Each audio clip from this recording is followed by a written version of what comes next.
Graça e paz, meus amados, uma boa tarde na presença de nosso Senhor Jesus Cristo. Nós estamos começando neste momento a Universidade da Vida, capacitando você para multiplicar o amor de Deus. E para nós multiplicarmos o amor de Deus, é necessário que a gente entenda alguns pontos essenciais, como nós já falamos sobre discipulado, né? O que é ser um discípulo, o que é ser um servo. Hoje nós vamos falar a importância da igreja na vida do discípulo. Ou nós podemos pegar um pensamento, dali o seguinte, você pode pensar o seguinte: eu como discípulo e a igreja, né? Então, nós vamos entender primeiro o que é igreja, né? Então, a igreja é algo de suma importância. Igreja física e igreja espiritual. As duas são importantes, né? Porque a igreja espiritual é eu e você, a igreja física, que eu estou chamando de física, é a estrutura, o templo da igreja, onde nós nos reunimos, né? Eu estou aqui baseado no estudo da maturidade cristã, onde ele inicia falando sobre a palavra igreja. Ele diz que tem dois significados. Um significado é congregação, né? Que nesse sentido a ênfase está no grupo de crentes em Cristo, batizados, que se reúnem para adoração e companheirismo e serviço cristão. A palavra igreja, né, que é, ela descreve, né, todos aqueles que aceitaram a Jesus Cristo como Salvador, é o sentido global, o mais amplo da palavra, né? No grego ela é eclesia. Mas nós vamos pensar nesse modo, como é importante sabermos da nossa devida importância como igreja de Cristo, reunida, né, louvando, engrandecendo o nome de nosso Senhor Jesus Cristo, né? O contexto da congregação local, que o discípulo se desenvolve no estudo e na prática da fé no Senhor Jesus Cristo. Ali ele deve encontrar recursos para crescer na estrutura de varão perfeito. Então, pensando nisso, eu quero ler um versículo bíblico que está em Efésios, capítulo 4 versículo 13, que ele diz o seguinte: até que todos cheguemos à unidade da fé, ao conhecimento do Filho de Deus, a homem perfeito, à medida da estatura completa de Cristo. Efésios 4, versículo 13. Na Bíblia Linguagem de hoje, o mesmo versículo ele vai dizer o seguinte: desse modo, todos nós chegaremos a ser, na nossa fé e no nosso conhecimento do Filho de Deus, e assim seremos pessoas maduras e alcançaremos a altura espiritual de Cristo. Olha que palavra maravilhosa, não? Está falando do conhecimento a Cristo, né? Cada um de nós conhecemos a Jesus Cristo. Como nós conhecemos a Jesus Cristo? Através da palavra, nos reunindo, trocando experiência um com o irmão, ensinando um ao outro, compartilhando esse amor. E aí ele diz que nós amadurecemos, porque amadurecemos como? Espiritualmente. Através do conhecimento de Deus, através do conhecimento de Jesus, você é maduro na fé. Então, quando nós conhecemos a Jesus Cristo, né, nós amadurecemos, então alcançaremos a estatura espiritual de Cristo. Então, nós vamos conhecer de uma forma extraordinária que passamos a crescer, a imitar a Jesus Cristo e estar à estatura espiritual, ou a plenitude de Cristo. Amém? Então, como já falamos mais ou menos sobre o que é igreja e eclesia, mas vamos aprofundar cada ponto. O que é igreja, né? O que é igreja? Quando se fala em igreja hoje em dia, logo se pensa em uma organização ou instituição, isso quer dizer templo. Mas nos tempos do Novo Testamento, a igreja era conhecida como organismo vivo e dinâmico, aquilo que nós sempre estamos falando, que nós somos dinâmico, somos um organismo vivo, então nós temos que nos movimentar, não podemos estar parado esperando as coisas acontecer do nada. A igreja não pode nos cansar. Nós temos sempre que estar alegre em estar envolvido. Sabe por quê? Porque a igreja não tem dono, humanamente falando. O dono dela é Deus, é Jesus Cristo. Ele é o dono de tudo. Nós apenas estamos aqui para administrar a igreja de Cristo. Então você precisa se envolver mais, você precisa estar mais presente, opinar, conversar, para a gente crescer junto no nome de Jesus Cristo.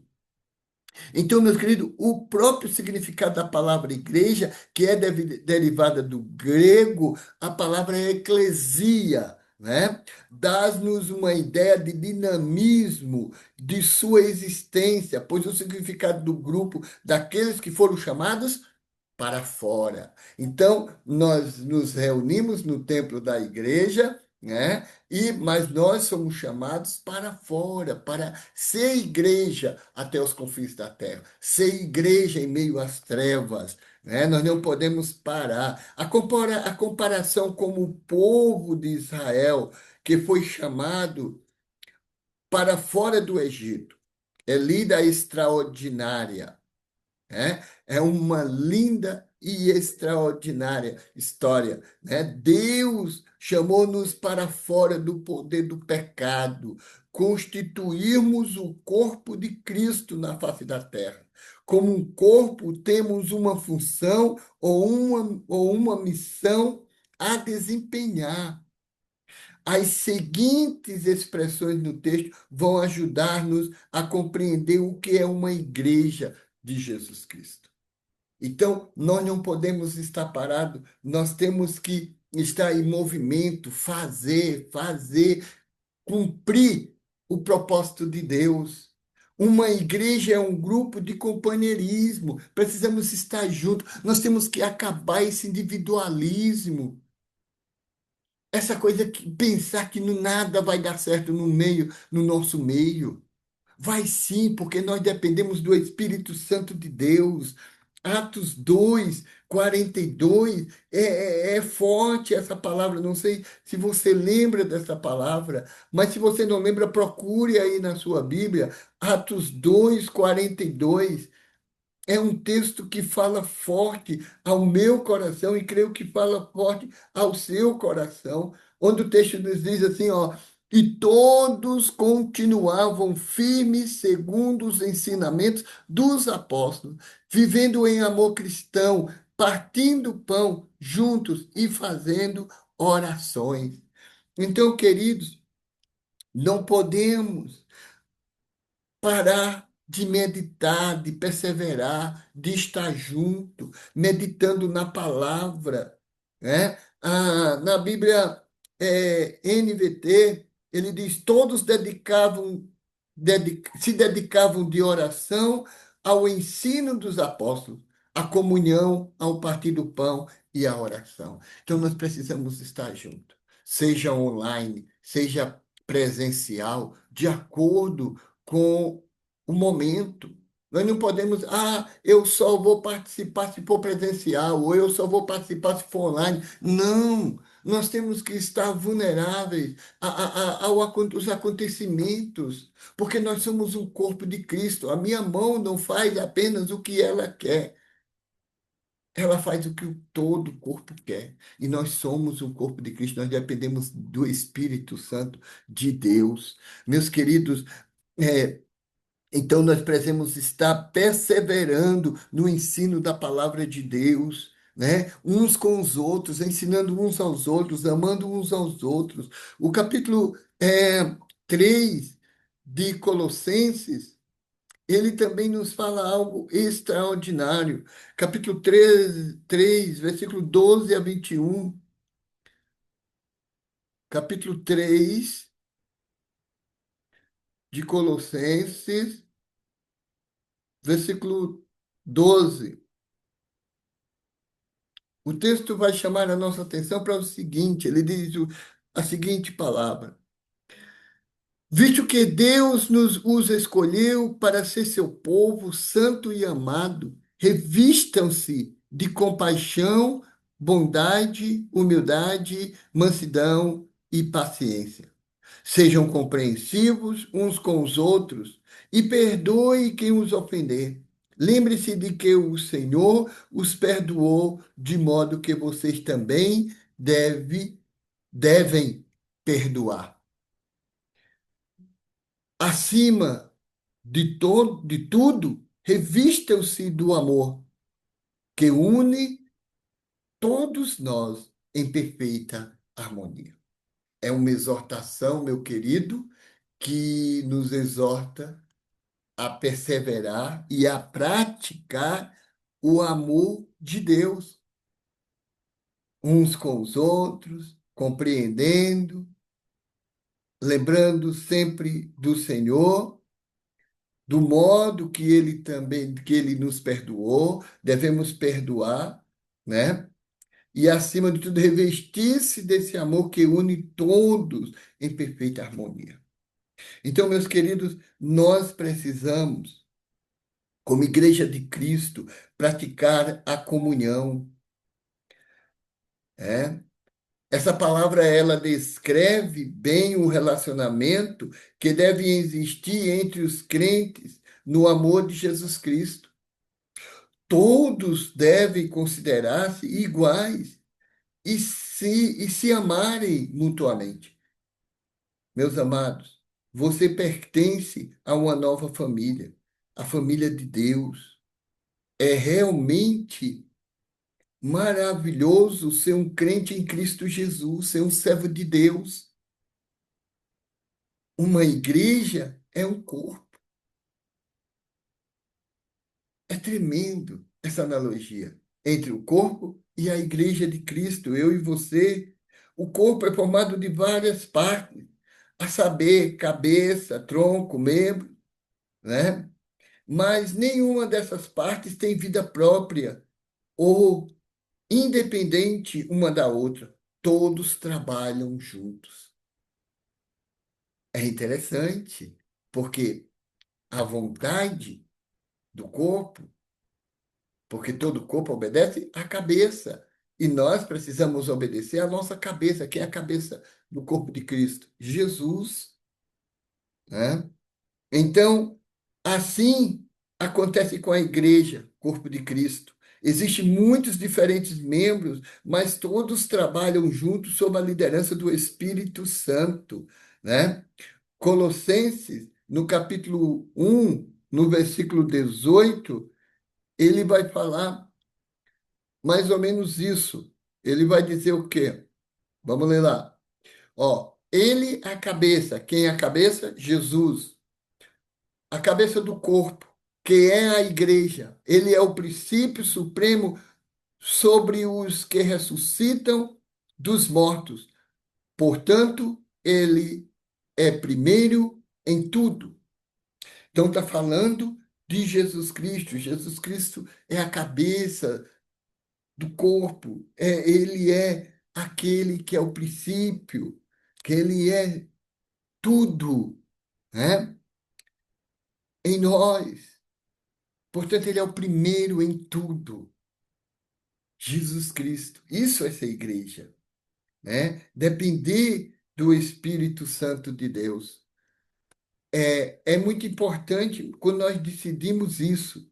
Decidir ser corpo de Cristo, decidir depender e ser fiel à palavra, aplicar a palavra, não somente fazer parte da igreja do domingo. Nós temos que tirar esses ranços, essa mágoa, essa tristeza que a gente que tem no nosso interior, por acharmos que não somos ninguém, por acharmos que não somos nada, por acharmos que os outros são, quer nos derrotar, por achar que os outros querem passar por cima. Não, nós somos iguais em Cristo Jesus, no amor de Cristo, pela fé, nós somos iguais em Cristo Jesus. Claro, nós temos as nossas diferenças, diferença de pensar, de agir, mas em Cristo nós somos um, porque somos corpo.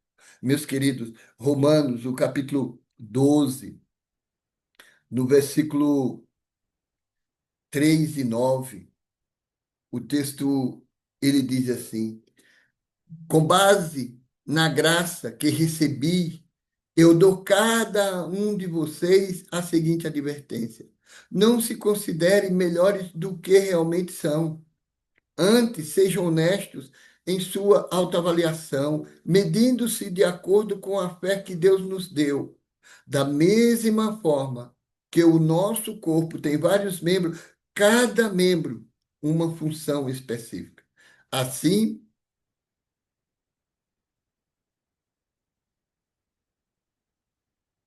assim também com o corpo de Cristo. Somos membros diferentes do corpo e todos pertencemos uns aos outros. E assim ele vai narrando por diante, mostrando as nossas diferenças e mostrando aquilo que Cristo é em nós. Meus queridos, que você entenda a sua importância no corpo de Cristo, como igreja, o seu valor como igreja, em estar envolvido, a pertencer, a crescer no conhecimento de Jesus, a crescer no conhecimento de Deus, a crescer na dependência e negar o seu eu para servir a Ele, não a você mesmo. Que realmente essa palavra ela fique no seu coração e que o Espírito Santo de Deus ministre o seu coração. E que você deixe o Espírito Santo mudar você, deixe o Espírito Santo transformar você. Não seja a mesma pessoa que você foi 10 anos atrás. Mude para melhor. Mude para ser um servo, uma serva, segundo o coração de Deus. Diga, como Isaías disse, eu estou aqui no capítulo 6. Depois você tire um tempo e leia esse versículo. Como Isaías se ofereceu a Deus para deixar-se ser usado por ele. Também se deixe ser usado por Deus. Tem muita gente dentro da nossa igreja, dentro da nossa comunidade como igreja, que precisa de você, de uma palavra, de uma oração, de um apoio, de uma ajuda, seja qual for. Não se isole. Igreja não é isolamento, igreja é participar, é se envolver, é estar junto, é crescer junto para o louvor de Jesus Cristo. Sabemos que cada um temos uma função, mas crescer junto, praticar o evangelho, é uma missão que Deus deu a cada um de nós. Meus queridos, analise esse momento e realmente que o Espírito de Deus continue te abençoando. Eu vou orar. Pai de amor. No nome de Jesus Cristo, eu quero clamar a Ti pelas Tuas infinitas bênçãos, Senhor Deus, sobre as nossas vidas.